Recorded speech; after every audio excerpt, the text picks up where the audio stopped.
ఇప్పుడే జీ5 app download చేయండి. చూడండి మీ ఫేవరెట్ టీవీ షోస్ ఎప్పుడైనా ఎక్కడైనా. గుప్తా గారు ఏంటి అలాగే చూస్తుంది? ఇంకెందులకు ఆలస్యము, సోదరుని పలకరింపుము. హాయ్ మిస్ అమ్మా, ఎలా ఉన్నావు? ఎప్పుడొచ్చావు? అది నేను అడగాలక్క. ఇంతసేపు వెతికితే లేవు, సడన్ గా ఎక్కడి నుంచి ఊడిపడ్డా? నీ అరుపు సారీ సారీ నీ పిలుపు వినిపించింది. ఏంటో అడుగుదామని వచ్చా. ఓ వినిపించిందా? మరేం లేదక్క, ఇందాక స్వామీజీ వచ్చారు. తెలుసు, ఎలా చూసా. సర్లే, ఆయన ఏమన్నారో తెలుసా? వెంటనే అక్క అస్థికలు పుణ్యనదుల్లో కలపమన్నారు. అక్క ఎన్నోసార్లు వెళ్దాం అనుకుని వెళ్ళలేకపోయిన కాశీలో కలపాలని అనుకున్నారు.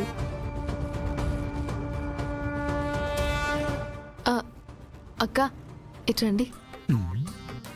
నువ్వెప్పుడూ లాన్ లోనే ఉంటావు కదా, నీకెప్పుడైనా లాన్ లో ఏదైనా తేడాగా అనిపించిందా? అంటే ఆరు అక్క కూడా ఇక్కడే ఉందని చెప్పారు. పుట్టుక్కు జర జర డుబుక్కుమే. తను మాట్లాడుతున్నది ఆత్మతో అని తెలిసిన ఏమగునో. అక్క అక్క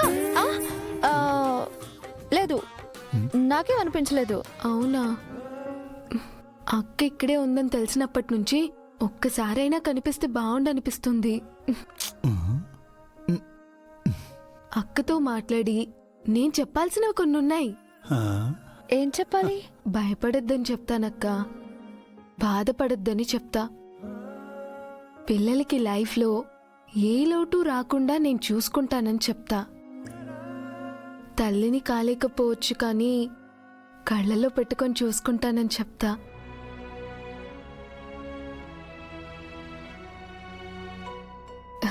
ఎన్ని రోజులైనా అక్క ఇంకా ఇక్కడే ఉందంటే అక్కకి కుటుంబం మీదున్న ప్రేమ కనిపిస్తుంది. అందుకే అక్క భయానికి భరోసా ఇవ్వటానికి అక్క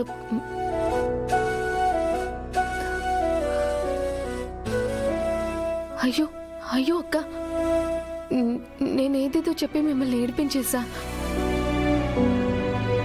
రాతోడు ఇప్పుడు మీరు ఏడవడం కానీ చూస్తే మీరు ఏడుస్తున్నారు కాబట్టి మీరే ఆరు అక్క అంటాడు. రాతోడు ఎందుకు అలా అనుకుంటాడు? అంటే మిమ్మల్ని తనకి పరిచయం చేయలేదంట, అందుకే అసలు మీరు మనిషే కాదు ఆత్మ అంటున్నాడు. మీరు మనోహరికి కనిపించారు, నీలా కూడా కనిపించారు. మిమ్మల్ని నేను ముట్టుకున్నాను, పైగా మీరు దేవుడి పూజకు కూడా వచ్చారు. ఆత్మ అయితే ఇవన్నీ ఎలా చేయగలుగుతారు? రాతోడు పిచ్చి ఆలోచనలు కాకపోతే. అంతే అంతే.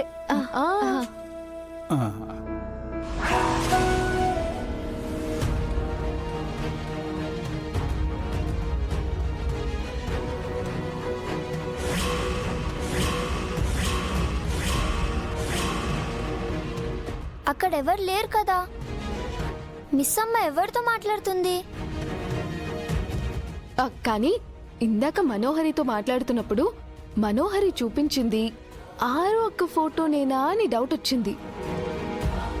ఆ డౌట్ కూడా క్లారిఫై చేసుకుంటే ఇంక ఏ కన్ఫ్యూజన్ ఉండదు నాకు. జీ5 యాప్ డౌన్లోడ్ చేసి అన్ని ఎపిసోడ్స్ పూర్తి ఉచితంగా చూడండి.